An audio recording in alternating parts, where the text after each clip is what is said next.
Hello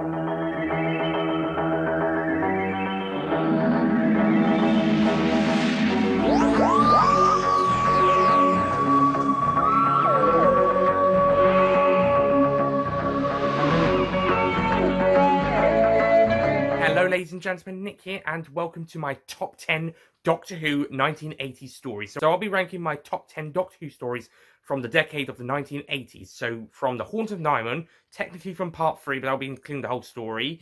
So whole story for every story. Same with what I did with Haunt of Nimon with the 70s ranking. Although for neither ranking, Haunt of Nimon will be on this list. But I'll be counting it from then to Survival. Because part 3 was it. Parts 3 and 4 were in the 80s. I'll also be counting Sharda because that would have broadcast in the 80s, even though it didn't actually broadcast, but it should have done in the 80s. So I'm counting it as a 1980s story, even though it's got 1992 and 2017 versions of it, and it was filmed in 79, but I'm counting it as a 1980s story. I'll also be mentioning dishonourable and honourable mentions for each of the 4 Doctors who appeared in the 1980s stories. So for the 4th, 5th, 6th and 7th Doctors. So let's get started. Don't have to count down every single story because that would be too long. Let's just dive into the honourable and dishonourable mentions. Dishonourable mentions first. For the 4th Doctor, it's probably my second least favourite story of all time, Warrior's Gate, from season 18. Yeah, I just absolutely hate this story. I've done a review, season 18 ranking, and a 4th Doctor ranking where it's a dishonourable mention there, I presume, because it's the worst one of the 4th Doctor's era, full stop. So go check those out for more reasons, but I just hate this story. It's a terrible story, just boring, terrible companion exits for Romana 2 and K9, probably the worst ones of the show. Possibly, I mean, at least Katarina's death was at least more interesting.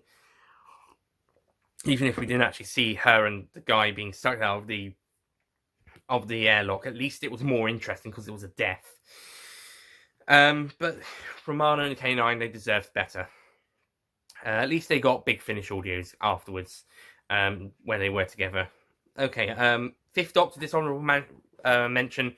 Now, there's a couple of stories that most people would consider contenders. Warriors of the Deep and Time Flight are probably the most likely contenders for most fans. However, for me, it's Kinder from season 19, which is a story that most people like. Yeah, I just hate this story. Again, review, season 19 ranking, and 5th Doctor ranking.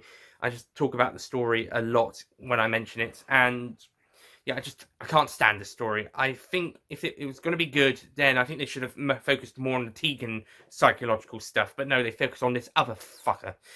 I don't mean the guy that the Mara possesses after Tegan. I mean this guy at the base. Fuck. I mean, there could have been a better way to handle that, but I hate the way that they did go for it. Okay, for the 6th and 7th Doctors, dishonourable mentions. These are ones that I think most people would agree on.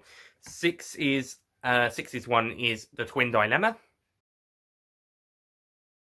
from season 21, and yeah, this is his weakest story. I didn't rant on it. I know lots of people would, or at least would at least hate it, even if they didn't rant on it.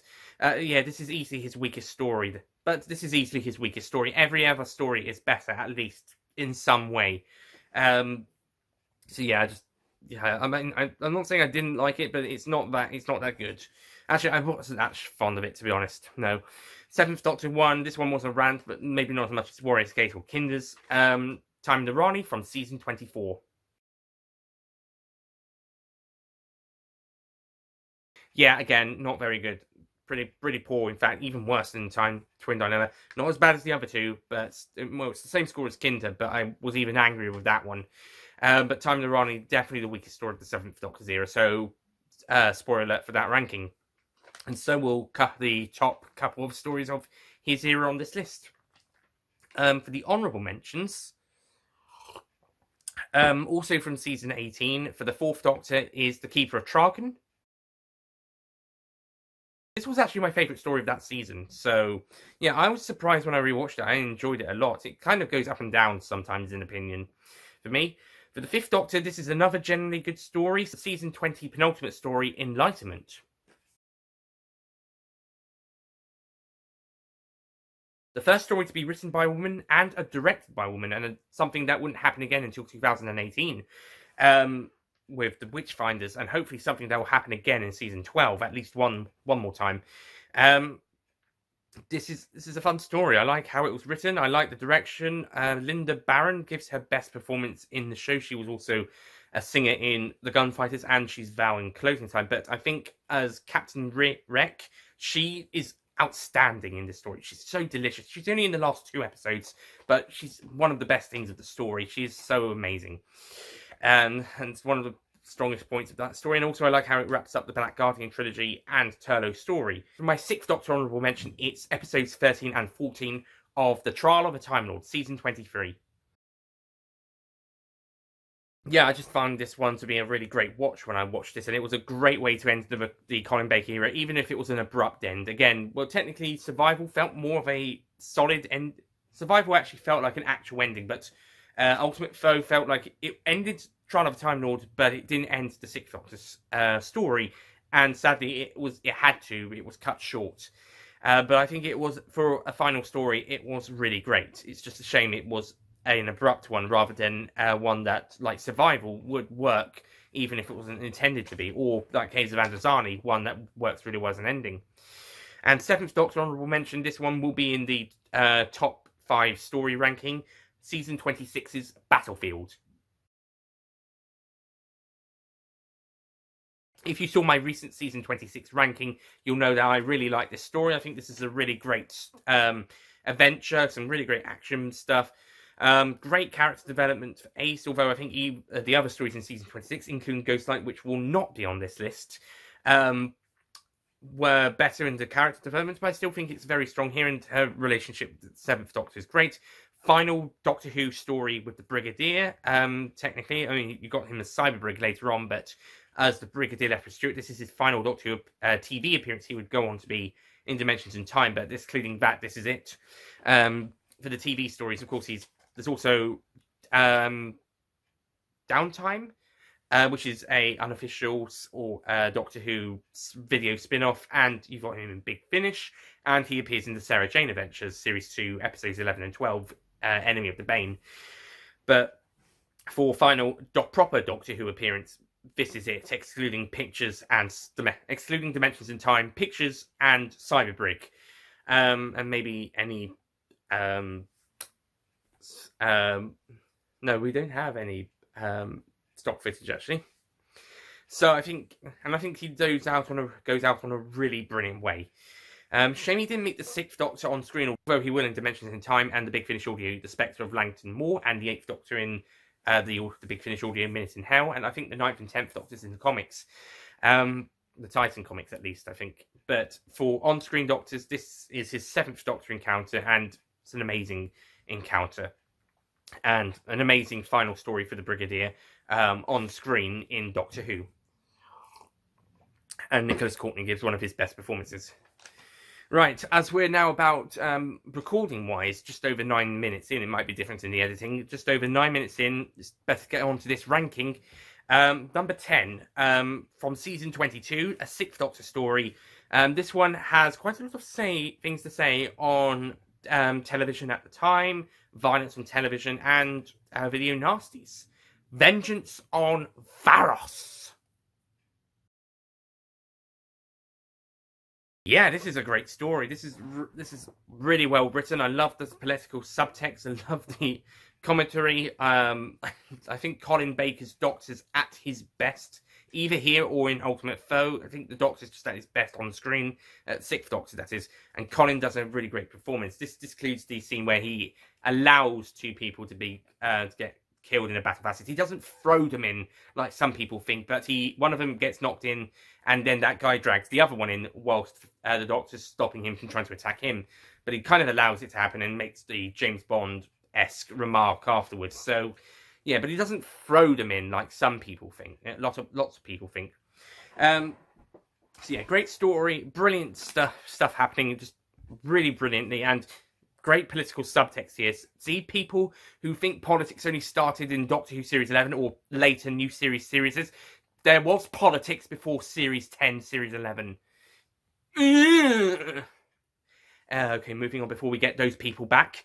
Okay, number 9 is another season 26 story, 7th Doctor, The Curse of Fenric. Yeah, this one is another spectacular story. This one would actually have been a 10 out of 10, but there was a few nitpicks that I thought didn't quite so work, but I still thought it was amazing and still a brilliant story. I'm actually a bit disappointed I didn't put it higher. Whoops. Oh, well, never mind. It's done. Damage is done now. Moving on to number 8. This story is the only story on this list that didn't actually broadcast in the 90s. Well, it did. It was supposed to have broadcast in the 1980s, but didn't. Yeah, you all know what this one is. Number 8 is Sharda from season 17, or at least it would have been if it broadcast. Yep, 4th Doctor. This is going to be the only 4th Doctor story on this list. You can tell by the quality of his season 17 and season 18 stories. There isn't that many that would actually get onto this list, apart from maybe Keeper of Dragon at a push. For me personally, some people might say State of Decay, maybe. I think that would be about it, to be honest. Maybe if you were lucky, Meglos.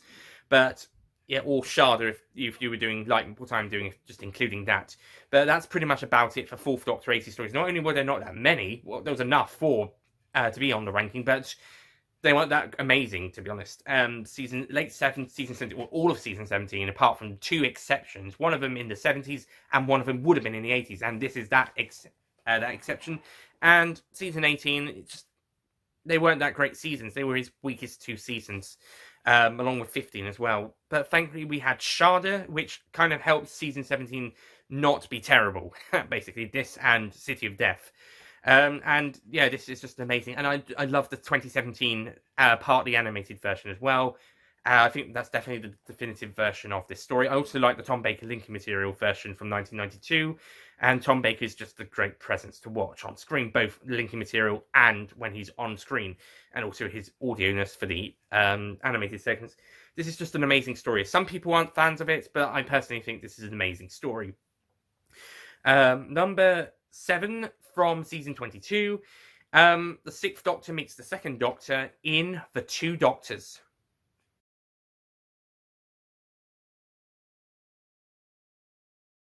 Some problems here, like the Sontarans, are too tall, and there are some scenes of unnecessary violence. I'm looking at you, Shock Eye stabbing Oscar for no reason scene.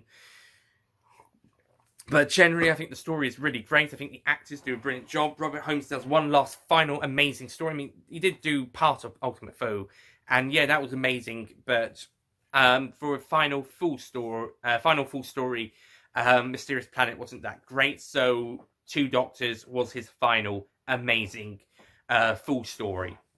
So I mean, I guess with Ultimate Foe being his final amazing story, but only partly. So yeah, Two Doctors is amazing. We also have Jacqueline Pearce as another. We also have the amazing Jacqueline Pearce as a fantastic villain, Chasini here. And what I've heard of her from Blake 7, she was an amazing villainess there, so makes sense she's an amazing villainess here. And Patrick Troughton and Fraser Hines slid back into their roles as the 2nd Doctor and Jamie pretty easily. They do obviously look older, but they're still absolutely amazing. And I also love Colin Baker and Nicola Bryant in this story, and I think their friendship has come pretty strong here. It's been getting very strong since Attack of the Cybermen. Now we're moving into the 10 out of 10 stories of the 1980s. All the ones on this list so far, as well as the honourable mentions, were 9 out of 10s. Definitely, yeah. The dishonourable mentions were 1 for Warriors Gate, 3 for Kinder and Time of the Ronnie, 4 for Twin Dilemma. I am going to lower that to a 3 in every edit, so that might happen. Okay, but now on to the 10 out of 10 stories. Now, starting off with number 6 is, appropriately, the final story of classic Doctor Who, season 26 season finale, Survival. This is a fantastic way to end the classic series. Of course, it wasn't intended to be the final story of the classic series, but it works really well as that, and it's good that they ended on that story instead of something like Dragonfire, as I mentioned in the season 26 ranking. That would have been a terrible way to end the series. But I think Survival manages to wrap up the show really well with one last great story. Continues the 8th and 7th Doctor relationship after a great coming full circle in Curse of Fenric before going back to normal, but still really well developed in survival. The survival of the fittest angle of the story is done brilliantly. We got some great supporting characters. Lisa Bowerman, future Bernard Summerfield actress, voice actress, I should say, does an amazing job as Kara, the cheetah person who bonds with Ace. And just some really great stuff. It's also notable to be the only story of this season to actually be partly set on another planet, as I've mentioned before, because Battlefield, Ghostlight, Curse of Fenrir, completely Earth-based. Survival, partly Earth-based, partly Cheetah Planet-based. Also, Anthony Ainley is amazing as the Master. This is his final TV appearance as the Master. He will come back for the Destiny of the Doctors game cutscenes, and that will be his final performance ever, because he turned down doing Big Finish due to money-wise, and then he passed away before he got the chance to. So Destiny of the Doctors is his final appearance, but this is his final TV appearance, and it's amazing. And he does an amazing final job. Such a great way, and it makes sense that they would end on a Master story as well. And just absolutely amazing. Also, cat lovers will like this story, apart from the scenes where cats are dead. But yeah, this is an amazing story.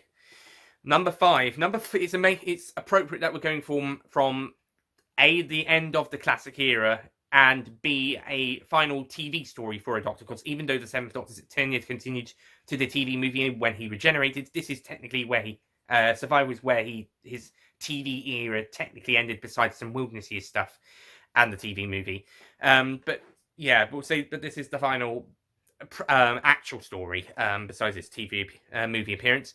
So it's appropriate going from that to the final story of another Doctor and his regeneration story, The Caves of Androzani from season 21.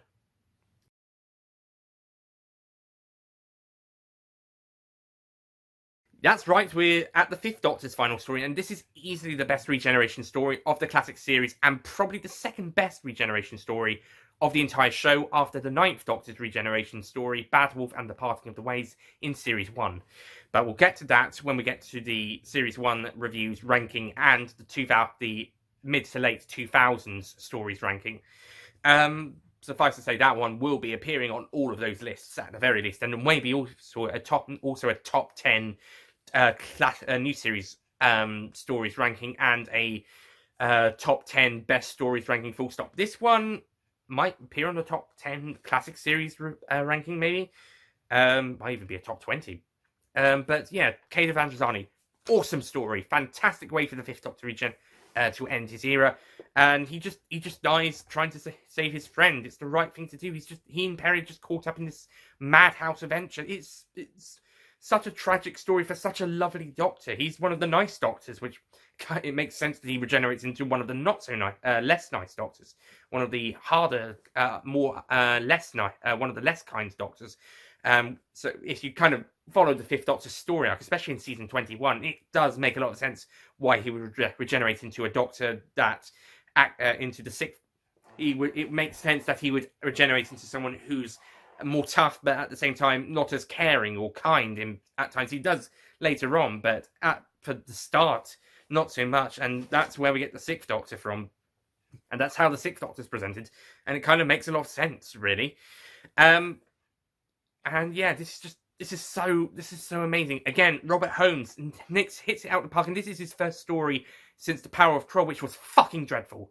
Not as dreadful as Warrior's Gate, but still dreadful. Easily his worst story after The Space Pirates, because that one is even worse. That's the worst story of all time for me. He was going to write the 20th anniversary special, but they didn't really like that. His versions, they got Terrance Dicks in. Terrance Dicks did a great job, and we'll be taking a look at the 5 Doctors later on this ranking. Spoiler alert.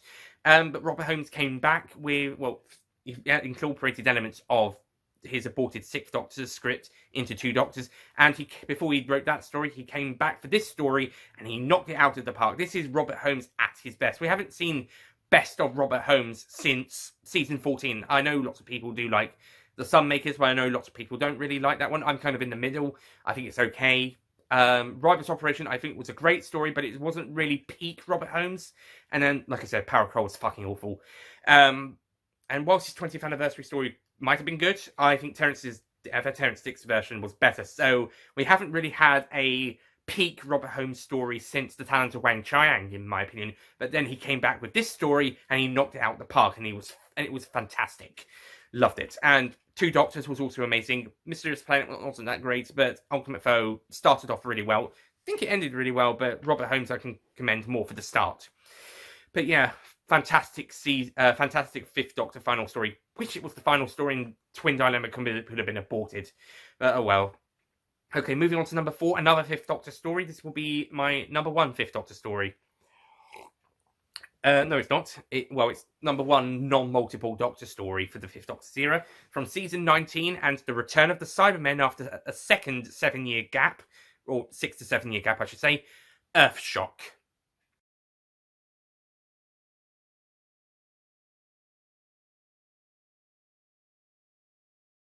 And after that 6 to 7 year gap, they returned in force. A mighty strength. Yeah, these Cybermen were a bit more emotional than some of their predecessors, apart from maybe Revenge of the Cybermen's ones.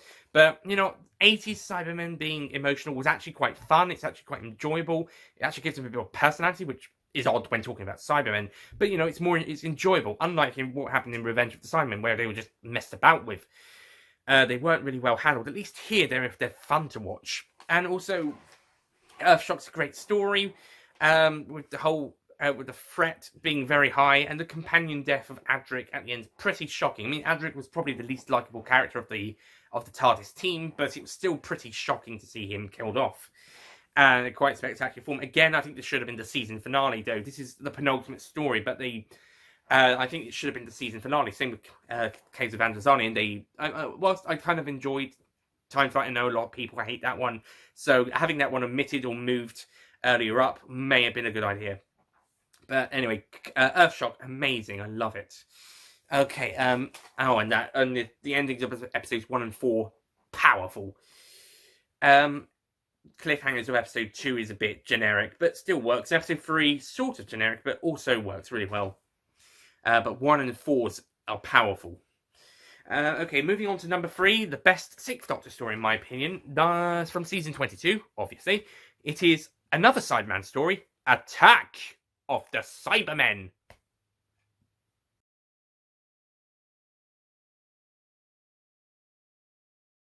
Another fantastic Cyberman story from the 80s. There seem to be so many of them. Yeah, 4. Well, 3 if you don't count the 5 Doctors. Yeah, some people don't like Silver Nemesis, and it's not on this list. It's an 8 out of 10, not a 9 or a 10. But, the other ones were 10, actually. But Attack of the Cybermen, my goodness, this is such a good story. Starter's Sixth Doctor seems to be a bit more settled after Twin Dilemma. He's kind of still in between his Twin Dilemma phase and his Vengeance on Varos phase. But, it kind of sets up his Doctor well, and it's actually a bit more likeable here. Perry's also well used here, to be honest. I mean, not as much as probably her previous 2 stories, Twin Dilemma included, but I think she's still well used here. The Cybermen are amazing. Cyber Controller could have been a bit better, especially with that head design. It does look a bit like a penis. I think they could have made it look a bit more like what they did with Tomb of the Cybermen. And it is a bit of a shame that, despite the Cyber Leader possibly being the best villain of the story, he's not the main villain. That's the Cyber Controller. It's also a shame that you got those guys at the end killed off when you spent so long liking those characters. But it's better having characters, certainly for me, I don't know about anyone else, you get time to like instead of characters you don't really know that much about being killed off just because. So at least that worked. But yeah, it's a really good, enjoyable story. I know some people aren't fans of this one, but personally I find this one just a blast. And it's really enjoyable. There is some obvious cramming fan service, fan moments, fan references, just squeezing there. Some of them aren't necessary. Some of them are really good, though. But yeah, on the whole, brilliant story, and I just love it. And that's why it's my favourite Sixth Doctor story. For more reasons, check out my review and my season 22 ranking and my Sixth Doctor top 5 stories ranking. Number 2 is Number 2 is my favourite Fifth Doctor story, and this is the multiple Doctor story from season 20, or just afterwards, technically. We maybe like the Christmas specials of the new series. Maybe it's more of a season 21, as it's just a few months before the next season. Maybe it should be counted as one of those. No, it's counted as season 20 because it's the 20th anniversary special. The 5 Doctors.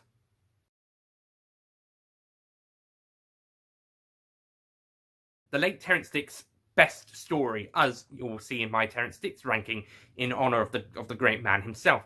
And fantastic script. Doctors, amazing. Companions, amazing. Okay, the fourth Doctor and Romana are stuck in a time gap, but that's due to Tom Baker not wanting to return. I don't know if Lana Ward will or not. I guess they didn't really need to ask her, as they got the stock footage. If they were having the fourth Doctor in, would they have asked her in, or would they have gotten Louise Jameson or Mary Tam? Well, actually, I think Elizabeth Sladen was supposed to go with the fourth Doctor, and then 3 would have the Brigadier. Well, actually, Sarah Jane was supposed to have gone with the fourth Doctor. Then Jamie would have gone with 2, and the Brigadier with 3. Anyway, but okay, 5 Doctors, amazing story, great plot, great characters, executed really well. I think it could have been. I think the TV version could have been a little bit longer. I think they could have had some extra bits. But then again, the special edition, I think, is a little bit too longer. It's only 10 minutes. I think it could have worked at 90. I think the story should have worked at 95.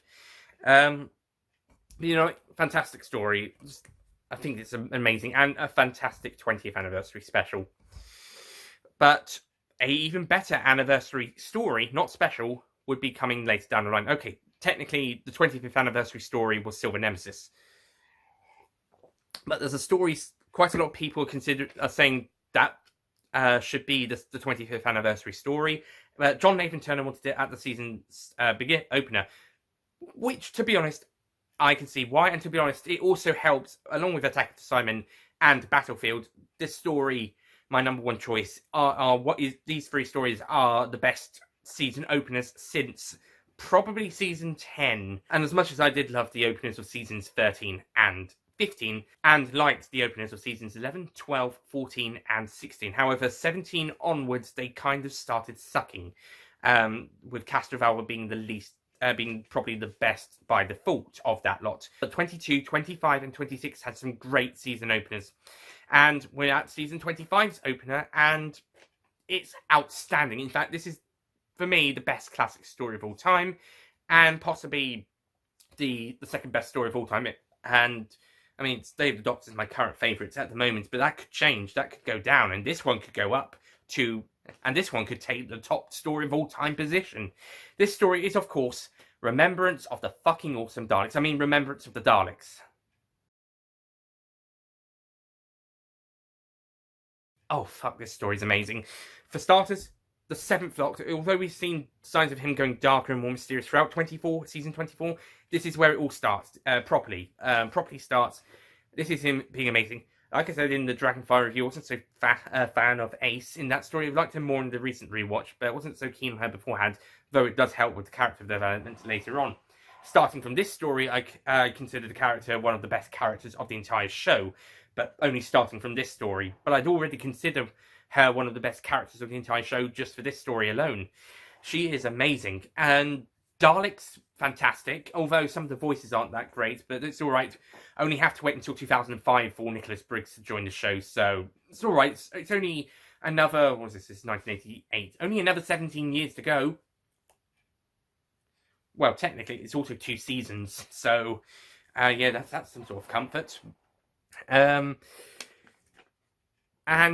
yes, and we also got, again, like Jacob and Lightfoot from the aforementioned Tanners Wang Chiang, we've also got some amazing supporting characters who would go on to have their own Big Finish audio series in the 2010s.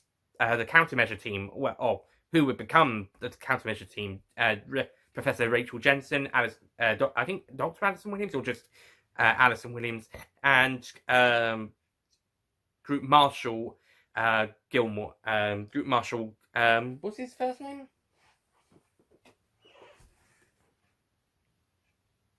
Ian Gilmore, Group Captain, not Group Marshal, Group Captain Ian Gilmore. They're brilliant. Also got some other great supporting characters like Sergeant Mike Smith and Mr. Ratcliffe. They're great side antagonists, and I love the super. I think this is my favourite classic Supreme Dalek. Just look at how beautiful that paintwork is, and yeah, the grey Daleks are looking better as well. The Imperial Daleks, they look beautiful. Special Weapons Dalek is amazing. Terranoid is back for the third time as Davros, and I'm glad the story doesn't revolve around him this time. I mean, I like having Davros-centered stories, but at the same time, like with Revelation of the Daleks, no, Revelation of the Daleks is the best example, they can put the Daleks to the side. I think Genesis of the Daleks worked really well how it was. Destiny of the Daleks started out as a Dalek-centered story and then started focusing on Davros halfway through. Remembrance kind of done a similar thing, but it was a bit better in terms of juggling the Daleks and Davros. Revelation was a very Davros-centered, and the Daleks kind of put to the side until the Scario ones came along. Remembrance is definitely very Dalek-based, with Davros popping up as part of the scheme.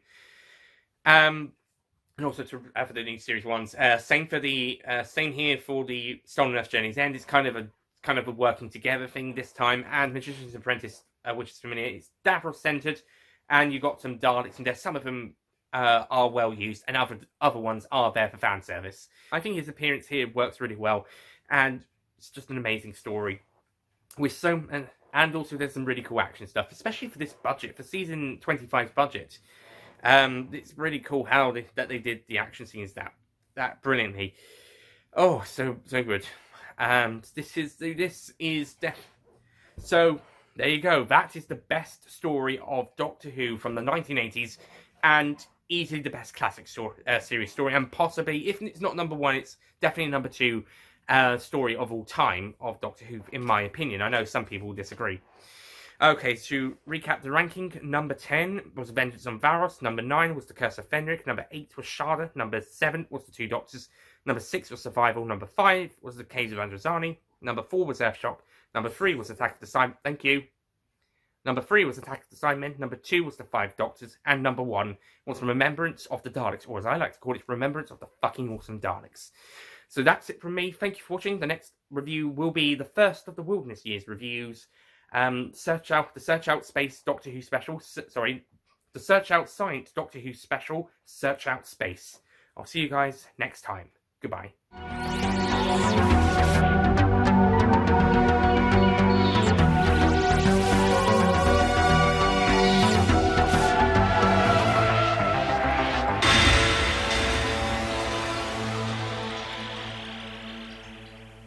Don't forget to click below to subscribe to the official Nicholas Payne Retro YouTube channel. Hello, ladies and gentlemen, Nick here, and... Sorry, start again. Hello, ladies and gentlemen, Nick here, and welcome to my Doctor Who 1980s ranking. Top 5... Sorry, shit. So I'll be ranking my top 10 stories from the 1980s of Doctor Who, because that's when it should have broadcast. I will also be doing honourable and dishonourable rank. I'll also be saying dishonourable for the Fourth Doctor. I have possibly my second favourite. Seriously, I've had enough of you.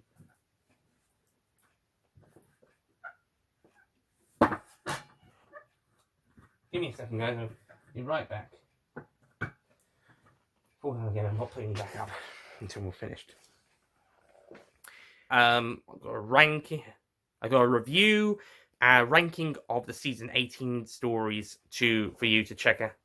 I've done a review, season 18 ranking, again, season 19 ranking, plus the review of the Kinder. Again, review, season 19 ranking. I'm going to go back and say, and, okay, that's done. Season 20, for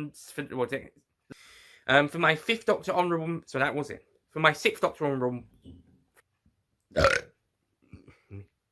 although he will in Dimensions in Time, but in a proper story, some problems here, such as too told Sontara.